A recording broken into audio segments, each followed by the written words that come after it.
ዛሬ የሰራነው ምግብ አሳ ነው፣ ግን አንበሳ ብቻ ነው ይሄን ነገር የሚመገበው። ያው እንደኔ አንበሳ ከሆናችሁ እቺን ጠራርጋችሁ ብሏት።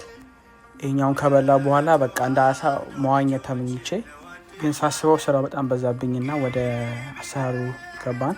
ሽንኩርቱን እንደዚህ አድርገን ከሰነጠቅነው በኋላ በመፍጫው በደንብ አድርገን እንጋልበዋለን። እዚህ ጋር ይህ ድረስ አላቅም፣ ዝም ብዬ ነው ያወጣሁት፣ ግን ያው ደርሶልኛል፣ እግዚአብሔር ይመስገን። ቲማቲሙንም እንደዚህ አድርገን ደግሞ እንጎማመደዋለን። ባንጎማመዳውም ችግር የለውም፣ ምክንያቱም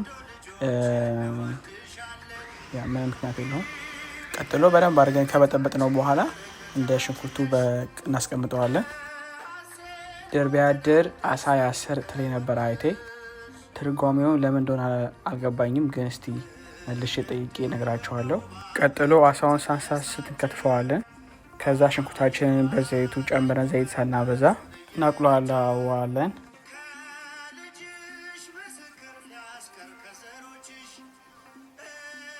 ቀጥሎ ደግሞ ቅድም የፈጨነውን ቀይ ስሩን በደንብ ጨምረን እናቁላለዋለን። ከዛ በኋላ እዚህ ጋር በደንብ አድርገን በደንብ ካሸነውና ካባባለው በኋላ በርበሬ ሚጥሚጣችንንና ጠፋብኝ። ከዛ በኋላ ምንጭቁት ጨምረን በደንብ አድርገን እናቆላለዋለን። ልክ አዲሱ ማማሰያችን አሮጌ እስኪመስል ድረስ በደንብ አድርገን ካሸሸነው በኋላ ድጋሚ እናሸዋለን፣ እናባበለዋለን፣ እናሳዝነዋለን፣ እናሳረረውና ልክ አንጀቱ በቃ አረረኝ ደከመኝ ሲል እንዘጋዋለን።